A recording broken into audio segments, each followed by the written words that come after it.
Hi, Miriam. And Fred and Temmie, too. You can listen, too. But while Miriam was here, I started reading the actual book of Winnie the Pooh to Miriam.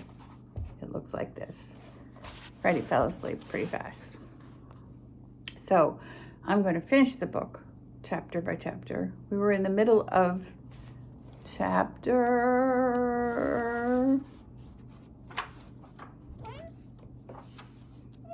8, in which Christopher Robin leads an expedition to the North Pole. Expedition, not expedition. All right, and they had just stopped for lunch, and there goes Zola. He's so helpful. There's his tail. Okay, Zola, you just sit right there and listen too, okay? All right. As soon as he had finished his lunch, Christopher Robin whispered to Rabbit, and Rabbit said, yes, yes, of course, and they walked a little way up the stream together. I didn't want the others to hear, said Christopher Robin. Christopher had asked Rabbit if they could have a little talk. Quite so, said Rabbit, looking important. I wondered, it's only, Rabbit, I suppose you don't know. What does the North Pole look like? Well, said Rabbit, stroking his whiskers, now you're asking me. I did know once, only I've sort of forgotten, said Christopher Robin carelessly. It's a funny thing, said Rabbit, but I've sort of forgotten too, although I did know once. I suppose it's a pole stuck in the ground. Sure to be a pole, said Rabbit, because of calling it a pole. And if it's a pole, well, I should think it would be sticking out of the ground, shouldn't you? Because there'd be nowhere else to stick it. Yes, that's what I thought.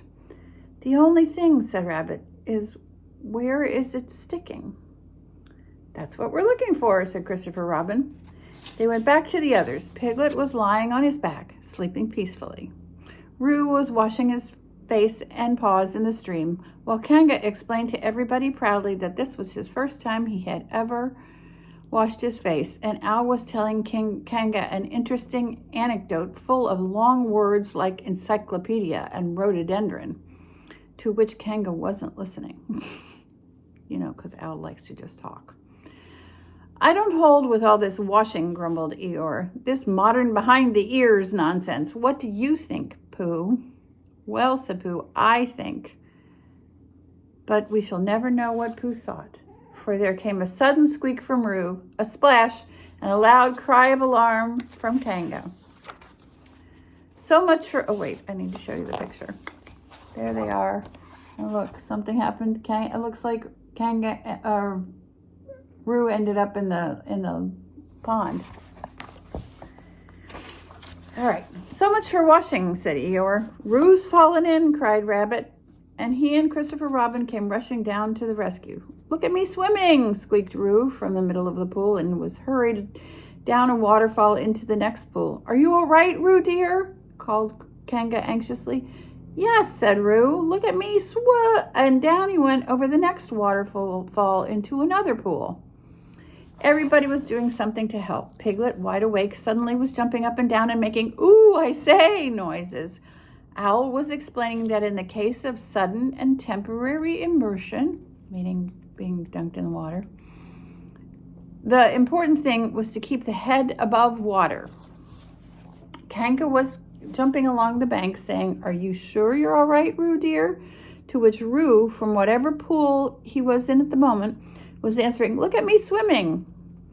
Eeyore had turned round and hung his tail over the pool into which Roo fell, and with his back to the accident was grumbling quietly to himself and saying, all this watching, but catch on to my tail, little Roo, and you'll be all right. And Christopher Robin and Rabbit came hurrying past Eeyore and were calling out to the others in front of them. All right, Roo, I'm coming, called Christopher Robin. Get something across the stream lower down, some of you fellows, called Rabbit. But Pooh was getting something. 2 pools below Roo, he was standing with a long pole in his paws, and Kanga came up and took one end of it, and between them they held it across the lower part of the pool. And Roo, still bubbling proudly, look at me swimming, drifted up against it and climbed out. See there they are. Can you see him? Holding on to the pole. Did you see me swimming? Squeaked Roo excitedly while Kanga scolded him and rubbed him down. Pooh, did you see me swimming? That's called swimming, what I was doing. Rabbit, did you see what I was doing? Swimming. Hello, Piglet. I say, Piglet, do you think I was doing swimming? Christopher Robin, did you see me? But Christopher Robin wasn't listening. He was looking at Pooh. Pooh, he said, where did you find that pole? Pooh looked at the pole in his hands.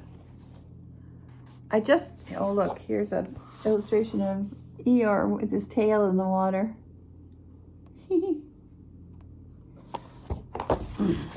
I just found it, he said. I thought it ought to be useful. I just picked it up. Pooh, said Christopher Robin solemnly. The expedition is over. You have found the North Pole. Oh, said Pooh. Eeyore was sitting with his tail in the water when they all got back to him. Tell Roo to be quick, somebody, he said. My tail's getting cold. I don't want to mention it, but I just mention it. I don't want to complain, but my tail's cold. Here I am, squeaked Roo. Oh, there you are. Did you see me swimming? Eeyore took his tail out of the water and swished it from side to side. As I expected, he said, lost all feeling, numbed it. That's what it's done. Numbed it. Well, as long as nobody minds, I suppose it's all right. Poor old Eeyore, I'll dry it for you, said Christopher Robin, and he took out his handkerchief and rubbed it up. Thank you, Christopher Robin. You're the only one who seems to understand about tails.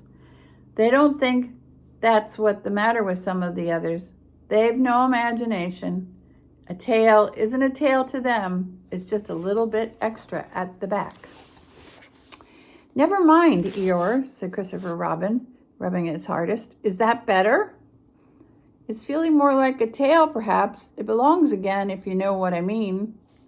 Hello, Eeyore, said Pooh, coming up to him with his pole. Hello, Pooh. Thank you for asking, but I shall be able to use it again in a day or two. He didn't ask, did he? Use what? Said Pooh. What we're talking about. I wasn't talking about anything, said Pooh, looking puzzled. My mistake again. I thought you were saying how sorry you were about my tail, being all numb, and could you do anything to help? No, said Pooh. That wasn't me, he said. He thought for a little and then suggested helpfully, perhaps it was somebody else. Well, thank him for me when you see him, said Eeyore. Pooh looked anxiously at Christopher Robin. Pooh's found the North Pole, said Christopher Robin. Isn't it lovely? Pooh looked modestly down. Is that it? Said Eeyore. Yes, said Christopher Robin. Is that what we were looking for? Yes, said Pooh. Oh, said Eeyore. Well, anyhow, it didn't rain, he said. Eeyore was such a happy guy, isn't he? They stuck the pole in the ground, and Christopher Robin tied a message to it. North Pole, discovered by Pooh. Pooh found it. They all went home again, and I think, but I'm not quite sure, that Roo had a hot bath and went straight to bed. But Pooh went back to his own house, and feeling very proud of what he had done, had a little something to revive him. What do you think it was? I think it might have been a pot of honey. Probably. Here's the picture of Pooh and Christopher Robin and the sign. And who else is there? Owl and Kanga and Roo and Piglet. I don't see Eeyore though. Maybe he's away in the background. All right. That was chapter 8. We will read chapter 9 and 10, I think, next week. I love you guys. I miss you already. Actually, I've missed you since the minute you left. So, I hope school goes well. I know you're starting it soon. Okay, take care. Bye-bye.